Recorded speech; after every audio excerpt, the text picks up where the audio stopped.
94% sekolah di Indonesia belum diperbolehkan belajar tatap muka. Menteri Pendidikan dan Kebudayaan atau Kemendikbud Nadiem Makarim menyatakan hanya 6% satuan pendidikan dini, dasar, dan menengah yang dapat melakukan proses belajar mengajar secara tatap muka langsung dalam tahun ajaran 2020-2021. Berikut cuplikan dari Kemendikbud.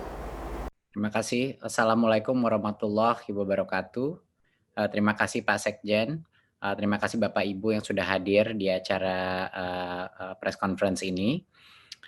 Pertama, sebelum saya melakukan paparan, ingin saya utarakan beberapa hal.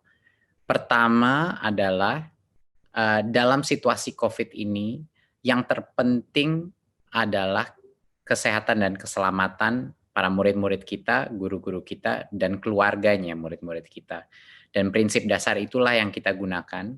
Makanya dalam paparan ini akan terlihat bahwa relaksasi dalam pembukaan sekolah ini dilakukan dengan cara yang paling konservatif yang bisa kita lakukan. Artinya ini merupakan cara terpelan untuk membuka sekolah sehingga keamanan itu diprioritaskan. Berikut bisa masuk paparan.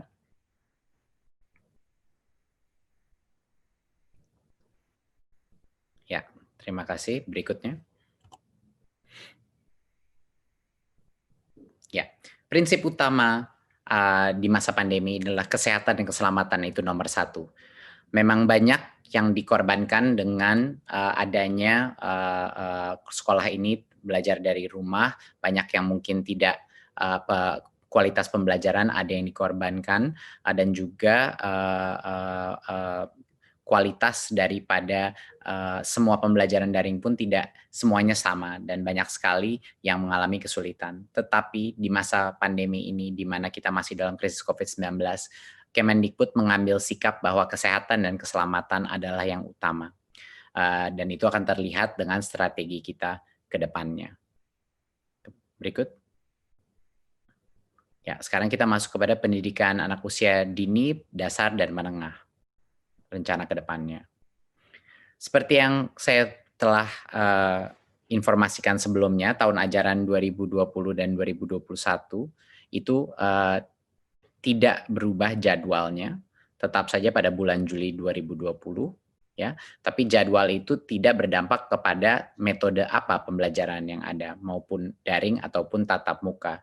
Jadinya kami tidak mengubah kalender pembelajaran, tetapi kita telah mengambil keputusan di Kemendikbud untuk daerah dengan zona kuning, oranye, dan merah, yaitu zona-zona yang telah didesignasikan oleh gugus tugas yang punya resiko COVID dan penyebaran COVID, itu dilarang saat ini melakukan pembelajaran tatap muka di satuan pendidikan.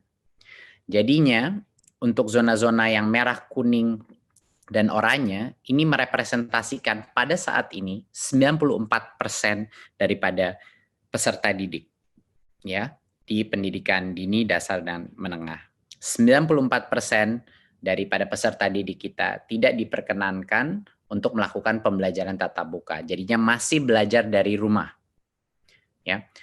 Yang 6% yaitu yang di zona hijau, itulah yang kami memperbolehkan pemerintah daerah untuk melakukan pembelajaran tatap muka tetapi dengan protokol yang sangat ketat, yang itu yang akan kita jelaskan. Jadi saya ulang lagi bahwa untuk saat ini karena hanya 6% daripada populasi peserta didik kita yang di zona hijau, hanya merekalah yang kita berikan persilakan untuk pemerintah daerah mengambil keputusan untuk melakukan sekolah dengan tatap muka. Sisanya yang 94% tidak diperkenankan, dilarang karena mereka masih ada resiko penyebaran COVID. Berikutnya. Jadi bagaimana kriteria kita untuk memulai pembelajaran tatap muka? Tentunya dari seperti yang saya paparkan tadi, hanya pertama harus zona hijau, dan itu penetapannya ada di gugus tugas dan nanti akan diperjelaskan juga dengan kepala gugus tugas apa yang dimaksudkan zona hijau, kuning, dan oranye. Jadi pertama, kabupaten atau kota itu harus zona hijau. Kedua, Pemda harus memberikan izin. Jadi Pemdanya pun harus setuju. Dan yang ketiga, satuan pendidikan telah memenuhi, yaitu sekolahnya telah memenuhi semua checklist dan yang checklist daripada persiapan pembelajaran tatap muka. Pada saat ini semua tiga-tiganya tiga langkah pertama untuk kriteria pembukaan, sekolahnya boleh mulai pembelajaran tatap muka. Tapi ada satu lagi perizinan yang harus dipenuhi, yaitu orang tuanya murid pun harus setuju untuk anaknya mereka pergi ke sekolah pada saat itu. Jadinya, misalnya sekolah zona itu sudah zona hijau, Pemda sudah mengizinkan, dan satuan pendidikan itu sudah memenuhi checklist-nya. Sekolahnya boleh mulai pembelajaran tatap muka, tetapi tidak bisa memaksa murid yang orang tuanya tidak memperkenankan untuk pergi ke sekolah karena masih belum cukup merasa aman untuk harus ke sekolah. Jadi murid itu pun walaupun sekolahnya mulai tatap muka, kalau orang tuanya masih tidak merasa nyaman, murid itu diperbolehkan masih belajar dari rumah. Jadi itu penting. Kita punya banyak sekali level persetujuan untuk anak atau peserta didik itu bisa masuk ke sekolah. Ya, sekali lagi ini hanya yang zona hijau yang merepresentasikan 6% daripada populasi peserta didik kita. Dan zona hijau ini bisa semakin besar, bisa semakin kecil, tergantung pada designasi daripada gugus tugas. Berikutnya. Untuk sekolah yang sudah memenuhi semua checklist itu pun, yang di zona hijau, kita melakukan tiering daripada mana jenjang yang boleh masuk dulu. Ya. Jadinya untuk bulan pertama, pada saat itu checklist sudah terpenuhi, hanya diperkenankan SMA, SMK, dan SMP. Jadi hanya yang level lebih menengah situ. Jadi SD saat ini belum boleh dipersilakan membuka, harus menunggu 2 bulan lagi. Ya, jadinya untuk yang paling awal pun hanya level SMP ke atas yang boleh. Baru setelah 2 bulan kalau semuanya masih oke dan semua masih hijau, baru boleh SD dan SLB yang mulai dibuka. Ya.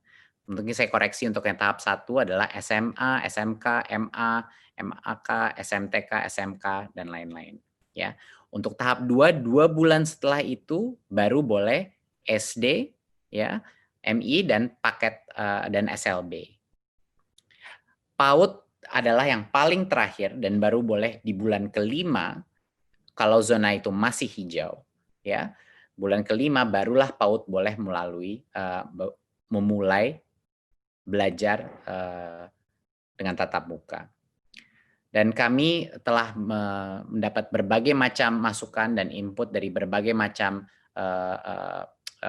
stakeholder dalam masyarakat, dan menurut kami ini adalah cara yang paling pelan dan bertahap untuk memastikan keamanan murid-murid kami. Karena kenapa yang paling muda atau jenjang paling bawah itu kita terakhirkan, itu karena bagi mereka lebih sulit lagi untuk melakukan social distancing, ya, interaksi, apalagi untuk SD dan untuk PAUD. Makanya bahkan itu tempat zona itu sudah hijau, masih kita berikan rentan waktu 2 bulan antara SMP SMA, baru 2 bulan lagi baru SD, baru 2 bulan lagi baru PAUD. Ya. Berikutnya, nah apa yang terjadi sebentar, bisa balik sebelumnya. Mohon dimengerti bahwa pada saat zona hijau itu, kalau zona hijau itu berubah menjadi zona kuning, itu artinya proses ini diulang lagi dari nol. Jadi tidak diperbolehkan belajar tatap muka. Ya, jadi semuanya harus balik lagi belajar dari rumah. Ya, berikutnya. Ya, untuk sekolah dan madrasah yang berasrama, kalau mereka di zona hijau, pada saat ini masih dilarang membuka asrama. dan melakukan pembelajaran tatap muka. Selama masa transisi atau 2 bulan pertama ini masih dilarang karena resikonya lebih rentan karena ada asramanya. Ya, jadi pembukaan asrama dan pembelajaran tatap muka dilakukan secara bertahap pada saat masa kebiasaan baru atau new normalnya. Jadi ini pun ada spesial eksepsi untuk yang berasrama.